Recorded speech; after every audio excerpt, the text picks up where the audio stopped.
Vozes dos Biomas está no ar. O jornalista e mestre em História Heródoto Barbeiro é o 115º entrevistado do programa Vozes dos Biomas. Neste bate-papo, ele nos conta a sua filosofia de vida e experiência na conservação da Mata Atlântica na região de Mogi das Cruzes, no estado de São Paulo, que começou nos anos 1970, e sua experiência como proprietário da Reserva Particular de Patrimônio Natural, RPPN Mahayana. Esta unidade de conservação foi uma das primeiras a serem criadas em abril de 2008 pela Fundação Florestal e Secretaria de Estado do Meio Ambiente, e depois foi ampliada com a Hinayana. Heródoto, obrigada pela participação no programa Vozes dos Biomas. E a gente conhece a tua história, né, como historiador, escritor, jornalista, mas a gente precisa se aprofundar num outro lado, né, da sua personalidade, que é ligada às causas socioambientais. E a primeira pergunta que eu te dirijo é justamente qual é a tua ligação com a Mata Atlântica? Um pouquinho desse bastidor, né, da sua vivência. Olha, a minha relação com a Mata Atlântica começou quando eu adquiri uma área no município de Mogi das Cruzes, no distrito de Itaiaçupeba, que era uma região do município que estava completamente sem acesso, não tinha luz, não tinha telefone, as estradas eram ruins. E talvez por isso ela era uma região muito preservada. Haja vista que ela já está bem perto da Mata Atlântica. Para ter uma ideia, a minha área, ela fica na estrada do Parque das Neblinas, que é aquele parque que tem a Companhia Suzano no Alto da Serra. Eu estou bem pertinho, sou vizinho dele. E quando eu cheguei naquela região, portanto, a minha ideia primeiro era fazer um sítio, eu era um paulistano, gente da cidade, tinha uma pequena casa, e eu acabei, então, me apaixonando lá pelo lugar, comprei a área e estou lá até hoje. E foi ali que eu entrei em contato com a Mata Atlântica, que tinha boa parte do terreno coberto de Mata Atlântica ainda, e tinha também aí o contato com os animais, o contato com as plantas, tudo mais. Eu fui ficando, né, e estou lá até hoje. E isso te traz alguma reminiscência, assim, também da infância, né? Da ligação com seus pais, com seus avós? Também tem alguma ligação? Não, para você ter uma ideia, meu pai veio do interior de São Paulo. Meu pai era roceiro lá, trabalhava em fazenda de café. E minha mãe também era do interior de São Paulo, era de 2 córregos. E eles vieram para São Paulo, se conheceram aqui numa fábrica, numa metalúrgica. Então, meu pai era do interior, minha mãe era do interior, mas eu já nasci em São Paulo. Então, eu sempre fui criado na cidade de São Paulo. Então, para mim, o interior era só quando passava férias na casa dos meus parentes, em Rancharia, Presidente Prudente, aquela região lá. Então, eu conhecia muito pouco. Mas eu tive a oportunidade de me adaptar bem lá na área da Mata Atlântica, com a ajuda de algumas pessoas, e com o fato de que eu sou budista. E o budismo tem uma ligação muito forte com a natureza, com a defesa da natureza e também com a defesa dos animais. Nós, budistas, achamos que os animais são seres sencientes e eles precisam ser tratados com dignidade. Quando eu falo animais, eu estou falando qualquer tipo de animal. E o animal que eu mais me acostumei a conviver na minha área são com as cobras. É uma região de cobra jararaca, tem muito. Agora, recentemente, até fui lá, e lá tinha uma jararaca, né? E a gente tomou como a seguinte decisão: não mata nada, nem jararaca, que eu já vi muitas lá, até recentemente. Já vi cobra coral também. Algumas até levei para o Butantã. E as outras todas estão lá. Então, lá não se mata nada. Eu estou falando cobra porque, geralmente, a primeira reação das pessoas é ter medo do animal e matar o animal. Então, lá não mata nada. Não mata nem as cobras, né? Quanto mais qualquer outra coisa lá. Bom, eu fui ficando lá e achei que chegou um determinado momento de tentar preservar um pedaço daqui pelo seguinte, só para o pessoal entender. Toda aquela região A minha região já é de mata secundária. Aquilo tudo foi cortado, a Mata Atlântica inteira foi cortada, transformada em carvão vegetal para uma indústria de aço que tinha na cidade de Mogi das Cruzes. Chamava COSIM, Companhia Siderúrgica de Mogi das Cruzes. Então, você imagina pegar um pedação de Mata Atlântica, quilômetros e quilômetros de Mata Atlântica, cortar tudo, fazer carvão e mandar para lá. Na minha área mesmo, tinha vários fornos antigos, eu tenho até um deles lá preservado para mostrar para as pessoas.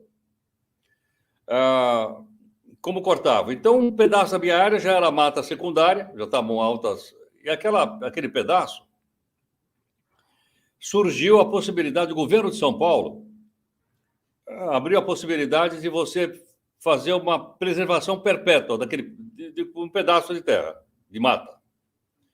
Então, eu me candidatei a transformar aquele pedaço numa RPPN, Reserva Particular de Patrimônio Natural.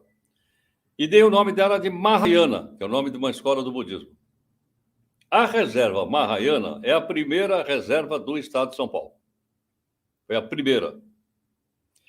E depois, do lado de cima, onde tinha muito eucalipto, mas eu consegui estocar uma parte, eu fiz uma outra reserva, mais ou menos uns 3 alqueires por aí, chamada Hinayana, que é outra escola do budismo.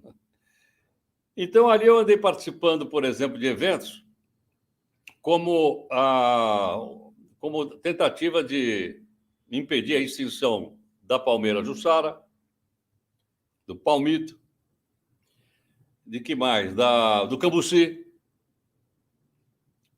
e outras plantas. Então, eu tenho 2 pedacinhos reservados, são perpétuos, né? Eu posso vender, eu estou até vendendo a área, mas ninguém vai poder mexer nunca mais naquele pedaço, ele é perpétuo o tomamento.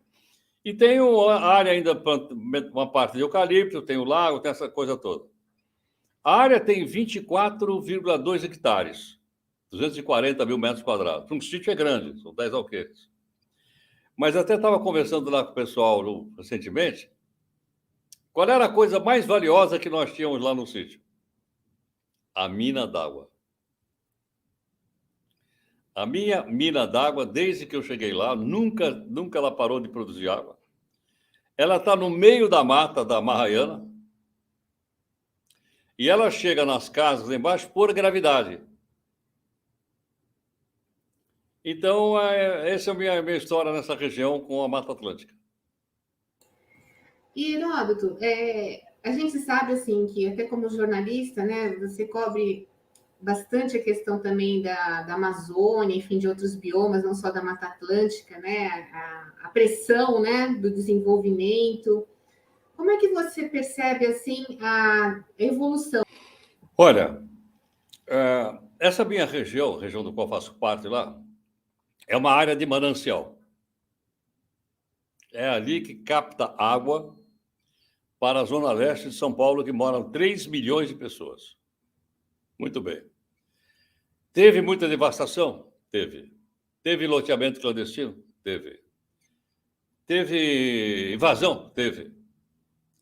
Mas por várias circunstâncias, ali o impacto ainda não foi tão grande. Primeiro, por causa do acesso. E depois, porque lá no distrito, na vilazinha de Itaiaçupeba, nós montamos uma ONG lá, chamada SAT, Sociedade Ambiental Amigos de Itaiaçupeba. E eu dei uma colaboração, participei lá com eles mais de 25 anos. Ajudei no que eu pude ajudar. E o foco era exatamente esse, a preservação do meio ambiente. Então, nós tivemos lá grandes embates, que existe até hoje, e a partir dali, então, nós começamos um trabalho que foi um trabalho de 2 mãos. De um lado, seria desenvolver a educação ambiental, com cursos, com palestras, com a participação da escola municipal, que as crianças iam lá para fazer a complementação. E, do outro lado, era chamar a lei, para que a lei impedisse a devastação da floresta naquela região, da floresta da Mata Atlântica. Não é um trabalho fácil, é mais fácil trabalhar com crianças, é mais fácil você educar, porque, obviamente, quando você chama a lei, chama a justiça, chama a polícia ambiental, você passa a não ser bem visto, né? Eu sei bem o que eu passei lá por causa disso, passei situações desconfortáveis por causa disso, mas acho que valeu a pena, porque uma boa parte está preservada, né? Outras RPPN estão sendo licenciadas naquela região, e quem sabe, então, a gente tenha bem próximo de São Paulo uma área da Mata Atlântica tão bonita como aquela. E se um dia alguém tiver uma oportunidade, eu vou até dar uma dica aqui, que é o seguinte, é descer a Serra do Mar, por dentro da hidrelétrica que tem lá no Alta Serra. A gente pede permissão, é capaz de descer. Eu fui já umas 3 ou 4 vezes. E aquele pedaço que você desce, mais ou menos a de descida deve estar uns 5, 6 quilômetros. Depois você chega lá embaixo, tem a hidrelétrica, aí você pode pegar o trenzinho e tal, e tal. É um passeio muito bom. Passei por um dia de caminhada e maravilhada da Mata Atlântica. Eu estou lá naquela região, mas o dia que eu desci, aquela região nunca foi tocada, a mata é primária ali, e aí então é que eu tive ideia realmente da riqueza, da beleza, da maravilha que é essa Mata Atlântica, que nós temos que preservar, nós temos que lutar pela preservação dela, que é possível você ter atividades e, ao mesmo tempo, manter a natureza. Não devemos perder isso, é um patrimônio de todos nós, não só de quem tem pedacinho de terra lá. Olha, a região de Manancial de Itaiaçupeba, tem uma ideia da importância que isso tem para São Paulo e para a Grande São Paulo. Em Itaiaçupeba tem uma das represas do Alto Tietê, que é a represa Jundiaí. Ela está interligada a mais 2 represas lá para cima, em Biritiba Mirim, em Biritiba Sul, e está interligada, a água da represa Jundiaí escorre para a represa de Itaiaçupeba, que fica no município de Suzano. E é ali que a Sabesp faz a captação de água que manda para 3 milhões de pessoas da região leste de São Paulo. Então, há uma preocupação geral de manter também aquela área por causa da captação da água, porque é uma região de manancial, uma região importante para abastecimento da cidade de São Paulo. Se não, veja bem, eu vou repetir, da barragem de Itaiaçupeba, lá em Suzano, até a Praça da Sé, deve ter mais ou menos uns 50 quilômetros. Mas nós sabemos que São Paulo hoje capta água a mais de 200 quilômetros de distância para abastecer a cidade. Olha que riqueza que nós temos bem perto de nós. Então, há necessidade de haver uma vigilância constante, primeiro, e também o desenvolvimento de ações sociais na área, né, para que a gente possa desenvolver principalmente a cidadania. Aquela região de Itaiaçupeba, você não pode instalar fábrica lá. Você pode ter prestação de serviço, pode ter um hotel, eu mesmo tenho pousada lá na reserva, o pessoal que quiser passar o final de semana na minha reserva pode, tem pousada.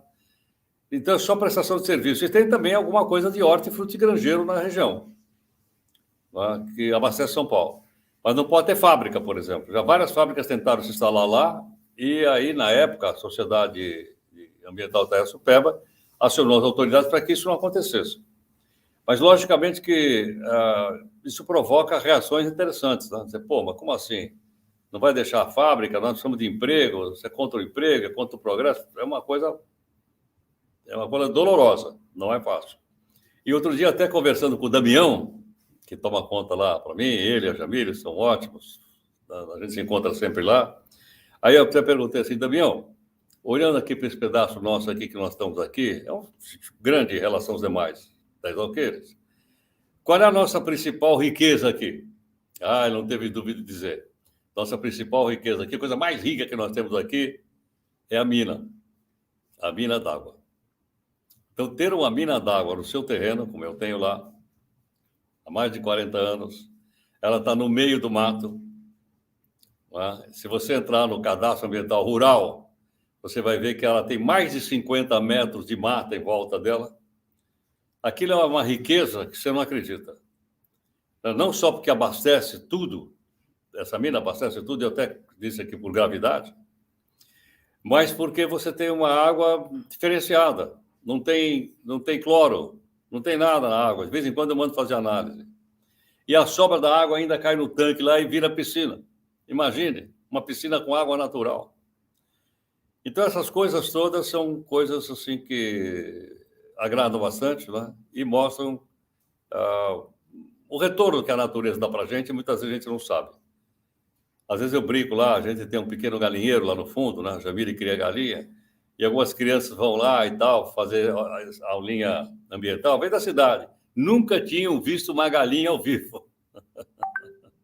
Nunca tinham visto um pato. A área está aberta para visitação, para hospedagem, para as escolas que quiserem dar curso lá de meio ambiente estão abertas também, e tem pequenas áreas também para encontros de empresas, etc. E tem uma capelinha budista, porque eu disse que sou dessa religião, não, os dois nomes que eu citei são escolas do budismo, e tem lá uma capelinha budista, tem uma capelinha cristã também. A minha mulher, a Valquíria, é cristã. Então, temos duas capelinhas lá, uma cristã e outra budista, para mostrar, né, que no meio da Mata Atlântica tudo é possível a convivência, até religiões diferentes. Bom, Heródoto, obrigada, viu? E que você possa também estar contribuindo com a sua mensagem, né, para outras pessoas se inspirarem, né, a também constituírem uma RPPN, né, que vem crescendo, né, o número de RPPNs no Brasil. Muito obrigada. Eu é que agradeço, um grande abraço a você, obrigado aqui pela oportunidade.